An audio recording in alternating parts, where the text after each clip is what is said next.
At 5:12 every morning, Maria Bennett's alarm went off. She never hit snooze. Not because she enjoyed waking up before sunrise. Because if she was late, she could lose the first job. And if she lost the first job, she couldn't afford to keep the apartment. Maria was 32 years old and living in a small one-bedroom apartment in Columbus, Ohio. Her daughter Lily was 6. Her checking account usually had less than $100 in it. Some weeks it had less than 20. Maria worked mornings at a hotel and evenings at a grocery store. 5 days a week, sometimes 6. On weekends, she picked up cleaning jobs whenever someone needed help. Her life had become a schedule of alarms, bus rides, uniforms, cheap dinners, and exhaustion. But there was one thing Maria refused to let her daughter see: fear. Every morning before leaving the apartment, Maria kissed Lily on the forehead. "Mommy's going to work." Lily would open sleepy eyes. "Again?" Maria smiled. "Just for a little while." But she knew that a little while had already lasted years. Maria hadn't planned on becoming a single mother. She had once imagined a completely different life. A small house, a stable marriage, a career she loved, a backyard where Lily could play. Instead, she found herself sitting at a kitchen table late one night, dividing a $1,147 paycheck across rent, electricity, groceries, transportation, childcare, and an overdue medical bill. There was never enough. One Friday afternoon, Maria received a phone call from her landlord. "Maria, I need to talk to you about the rent." Her stomach tightened. "I know, I'm sorry. I can pay the rest next Friday." "You've said that twice." "I promise."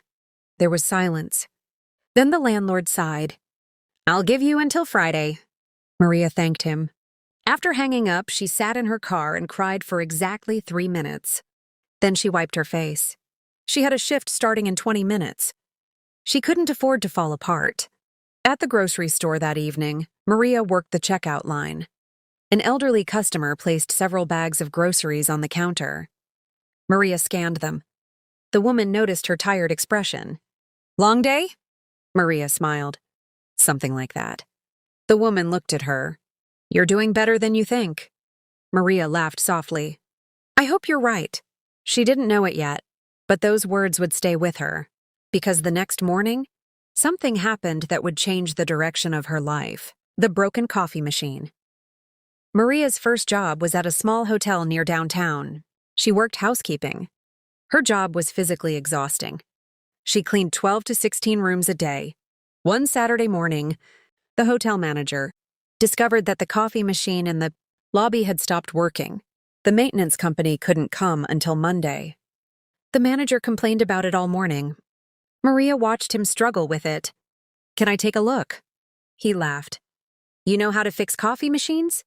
"No." "Then why are you offering?" Maria shrugged. "I don't know. Maybe I'll figure it out." She opened the machine. The problem was surprisingly simple. A small part had become clogged. Maria cleaned it, reassembled the machine, and plugged it back in. The machine started working. The manager stared at her. "How did you do that?" "I just followed the instructions." He smiled. "You've got a good head on your shoulders." Maria didn't think much about it. But later that week, the hotel manager asked her to help organize some inventory. Maria noticed something. The hotel was losing money because supplies weren't being tracked properly. Cleaning products were ordered too frequently. Some employees took supplies home. Others simply didn't care. Maria created a basic spreadsheet.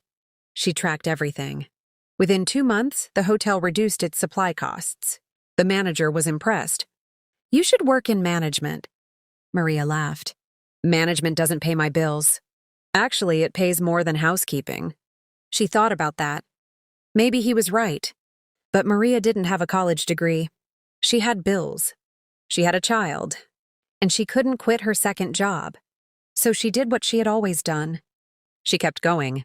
I had the note in her daughter's backpack. One evening, Maria picked Lily up from school.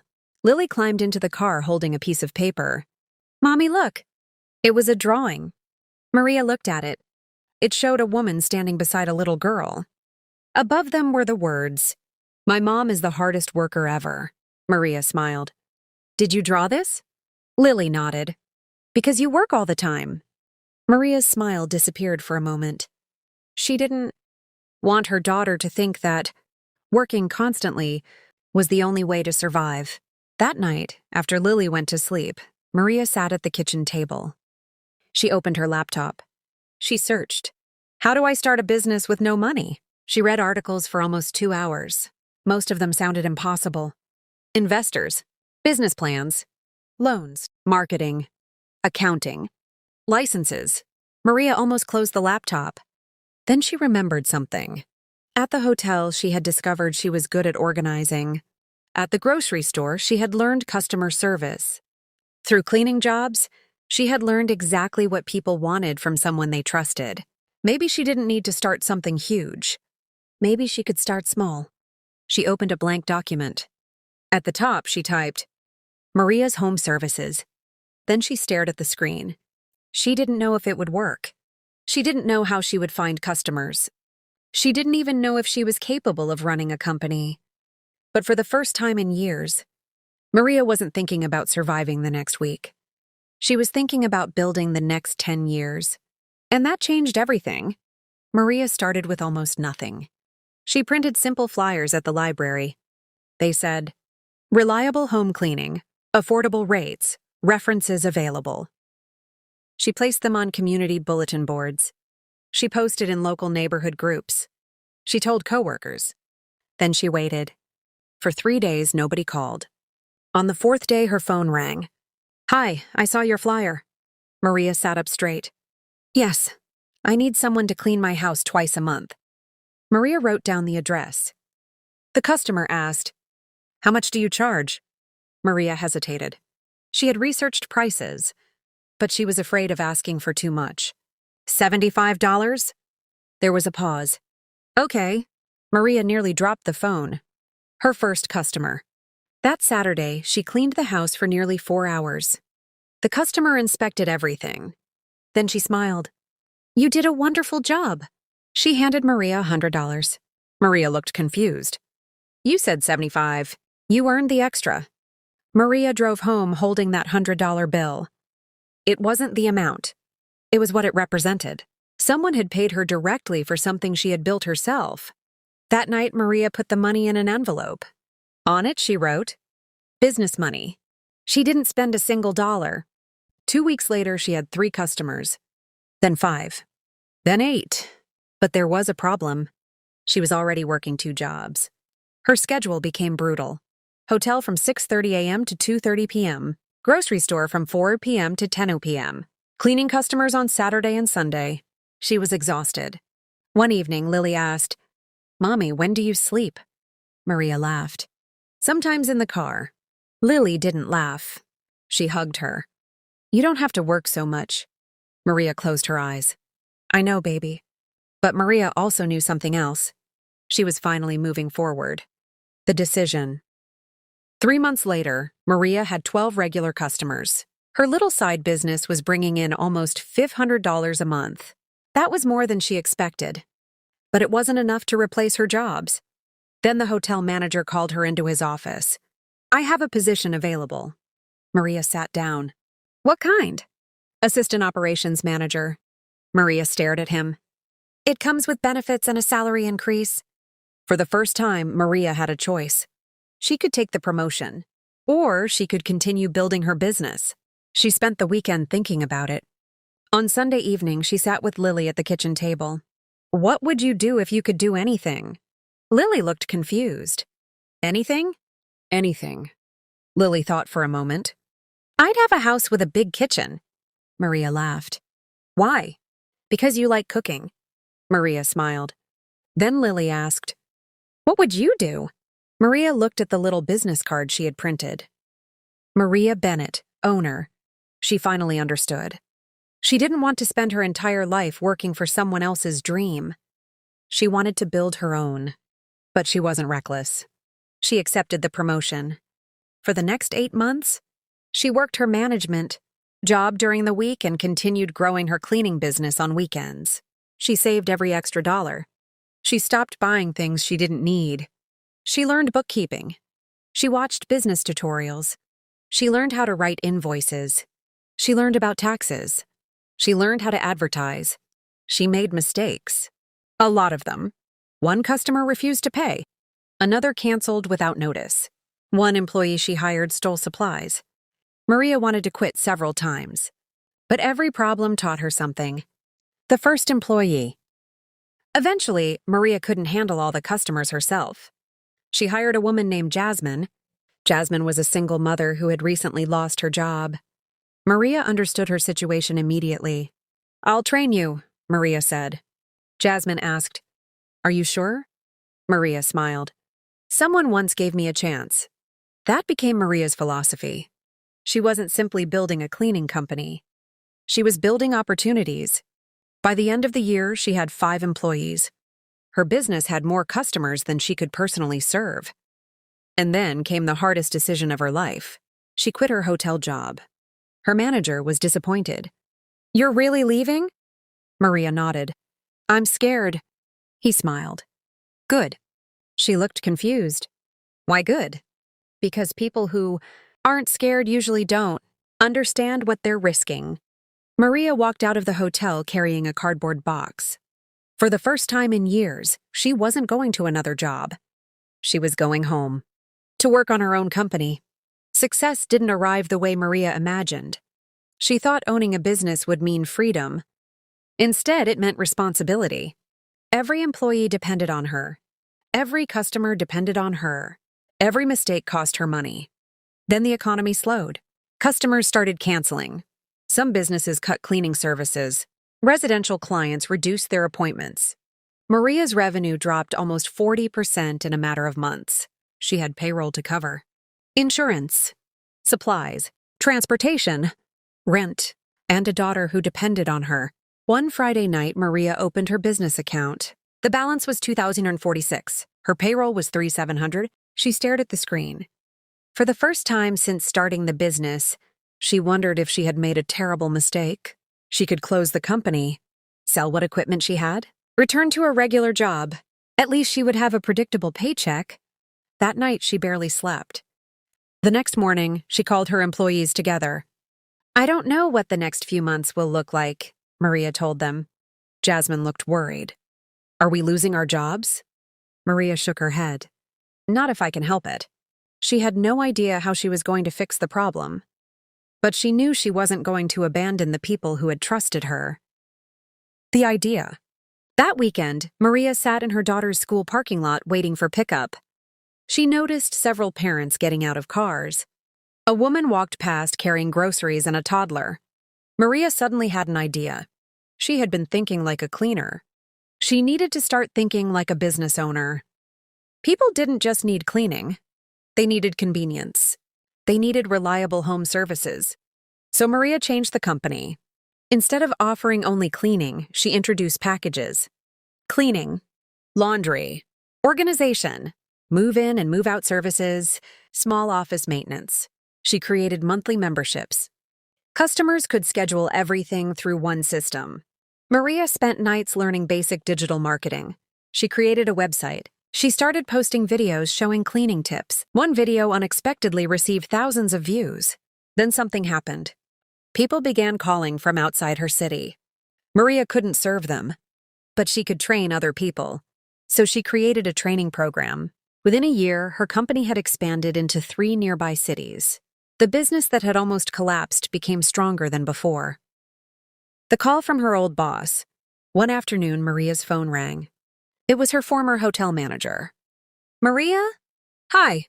I heard your company is doing well." Maria smiled. "We're getting there." He laughed. "I need to ask you a favor." "What?"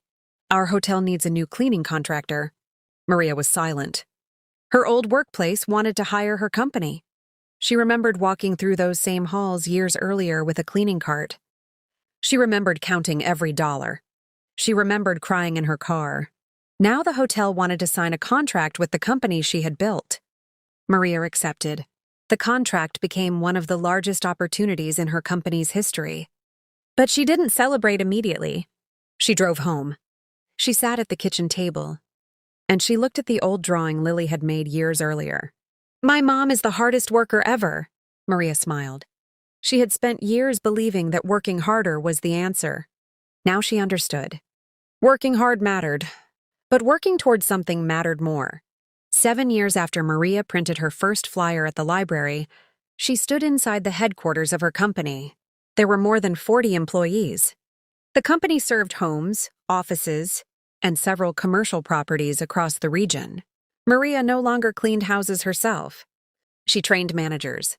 She reviewed financial reports. She met clients. She interviewed new employees. But she still kept one habit. Every Monday morning, she walked through the office and spoke to new employees personally. She told them, "I started this company because I needed a second chance." Many of them didn't know what she meant. Then she told them, "I worked 2 jobs. I missed birthdays. I ate dinner in parking lots. I worried about rent. I thought being exhausted was the price of success." She paused. "But I learned something." Everyone listened. Success isn't about never struggling. It's about refusing to let your struggle decide who you become. One of the employees asked, "Do you ever wish you had taken an easier path?" Maria smiled. "All the time." Everyone laughed.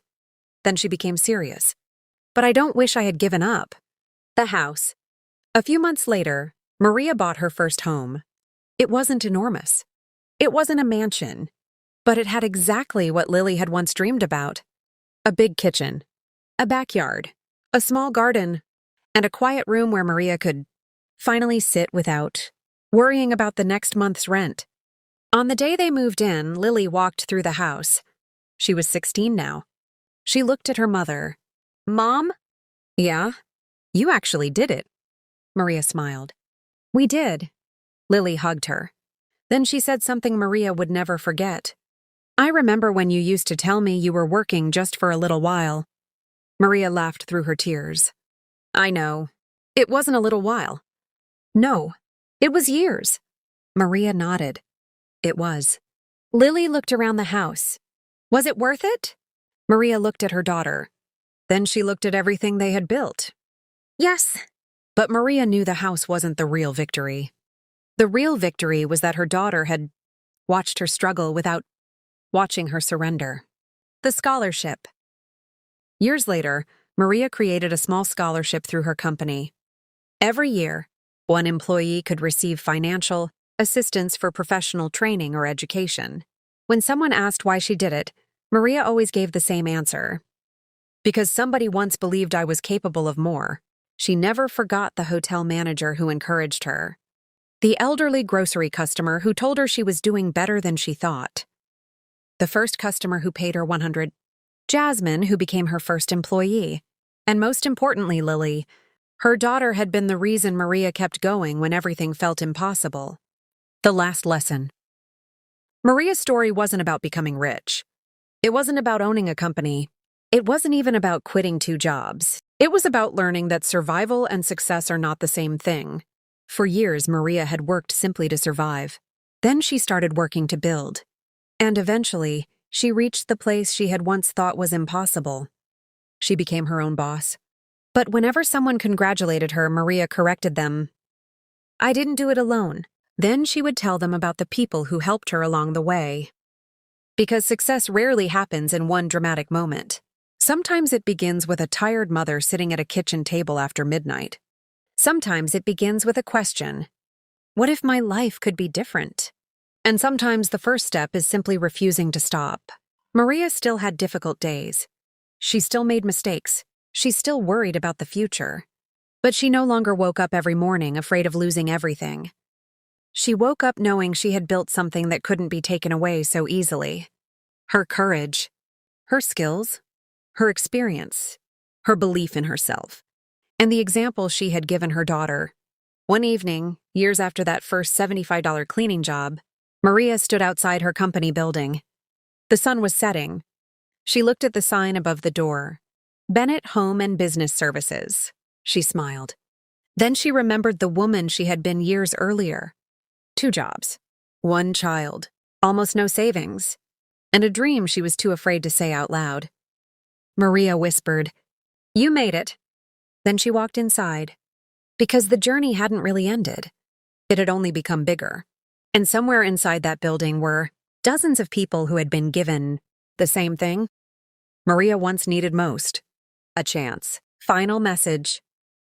If you're watching this while working a job you don't love, struggling to pay bills, or wondering whether your dream is still possible, remember Maria's lesson. You don't have to change your entire life tomorrow. Start with one skill, one idea, one customer, one step. Your current circumstances are not necessarily your final destination. Sometimes the person who saves your future is the version of you who refuses to give up today. If this story inspired you, like the video, subscribe to the channel and share it with someone who needs a reminder that their hardest chapter doesn't have to be their last.